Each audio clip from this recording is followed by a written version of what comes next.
علماء نے لکھا ہے حضرت ابراہیم علیہ السلام گھر تشریف لائے اور حضرت ہاجرہ اور حضرت اسماعیل کو لے کر چل دی. کچھ پانی لیا، بعض اکابر نے فرمایا کچھ کھجوریں لی اور چل دی. چلتے چلتے آئے کہاں؟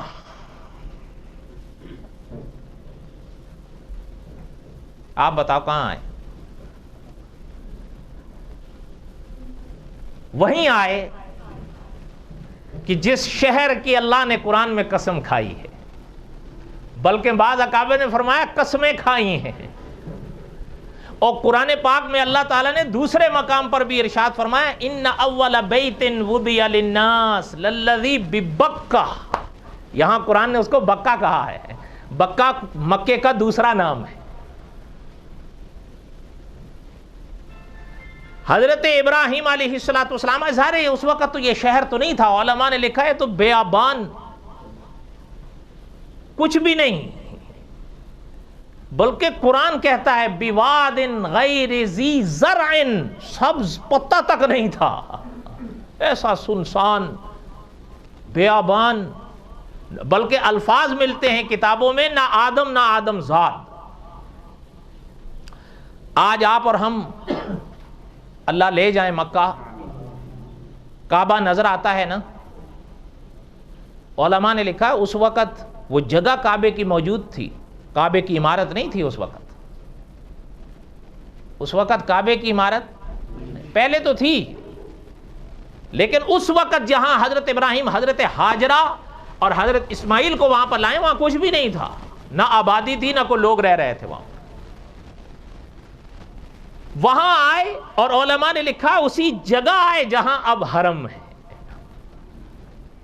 اور بعض اکابر نے بڑی عجیب بات فرمائی ہے کہ جب وہاں چھوڑے پہنچے، پانی پاس رکھا، کھجوریں رکھی، سواری کی مہار پکڑی، چل دی، کوئی لفظ نہیں بولا. ہاں یہ تو علماء نے لکھا ہے کہ لفظ تو نہیں بولا. بعض اکابر نے فرمایا کہ اصل میں بولا اس لیے نہیں کہ اللہ نے اجازت ہی نہیں دی، بس جتنا اللہ نے فرمایا اتنا ہی حضرت ابراہیم نے کیا کہ آپ ان کو یہاں چھوڑیں اور چلیں. اور یاد رکھیے گا انبیاء کے مضبوط عقیدوں جیسے کسی کا بھی عقیدہ اتنا مضبوط نہیں ہوتا. حضرت ابراہیم یہ راز خوب سمجھتے تھے کہ جب حکم اللہ نے دیا ہے تو حفاظت بھی اللہ خود کریں گے. یہ کیسے ہو سکتا ہے کہ اللہ ہمیں فرمائے اور اتنی دعاؤں کے بعد جو ملے ہیں حضرت اسماعیل کیا وہ ایسے ہی ضائع ہو جائیں گے؟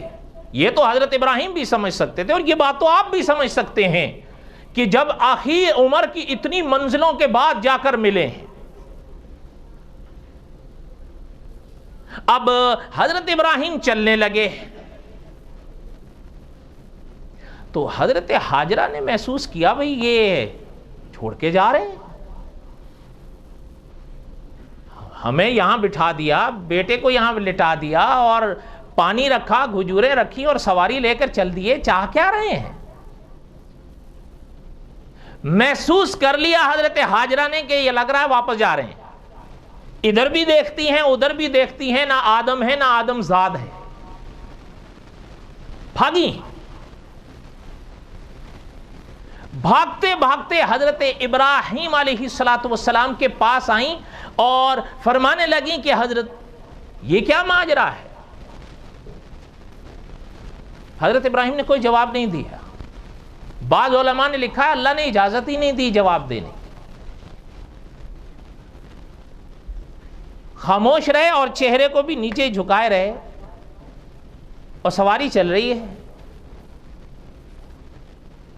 چلتے چلتے چلتے چلتے آپ میں سے کئی حضرات نے مکہ دیکھا ہوگا، جنت المعلیٰ دیکھا ہے آپ نے؟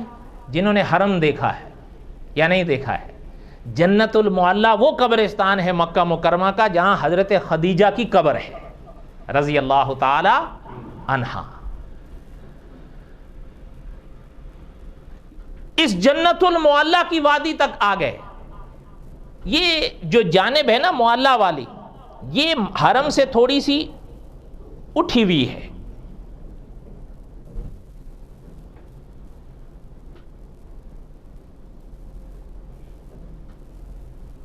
حضرت ابراہیم علیہ السلام وہاں تک آ گئے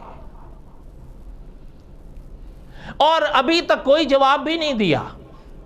علماء نے لکھا حضرت ہاجرہ سامنے آ کر کھڑی ہو گئیں، فرمانے لگیں کہ ایک بات بتا دیں، بس ہم سے ناراضگی ہے یا خدا کا حکم ہے، بس یہ بتا دیں. بعض علماء نے تو فرمایا کہ زبان پاک سے تو جواب نہیں دیا، اشارہ کیا، لیکن صاحب قصص الانبیاء نے لکھا ہے کہ نہیں، اس موقع پر پھر اللہ تعالیٰ کی طرف سے اجازت تھی. گویا حضرت ابراہیم علیہ السلام نے جواب دیا کہ ہاں ہاجرہ، میری ناراضگی کی کوئی بات نہیں، اللہ کا حکم ہے کہ آپ کو اور اسماعیل کو یہاں چھوڑنا ہے، بس. تو علماء نے لکھا ہے کہ سمجھیں آپ، وہ بھی حضرت ابراہیم کی اہلیہ تھیں، حضرت اسماعیل کی والدہ تھیں، کوئی ایسی بات نہیں ہے. وہ سمجھ گئیں تو انہوں نے سواری کی مہار چھوڑ کر فرمایا کہ حضرت ابراہیم سے فرمانے لگیں کہ ٹھیک ہے، اب بات واضح ہو گئی، جب حکم اللہ کا ہے تو پھر حفاظت بھی وہ خود کرے گا، یہ تو ہم بھی جانتے ہیں، آپ جائیے. اور سواری کا راستہ چھوڑ دیا، مہار بھی چھوڑ. پتہ ہے ان واقعات کے ضمن میں علماء نے لکھا ہے کہ یہ خواتین ایسی تھیں کہ جن کے عقیدے خدا پر اتنے مضبوط تھے،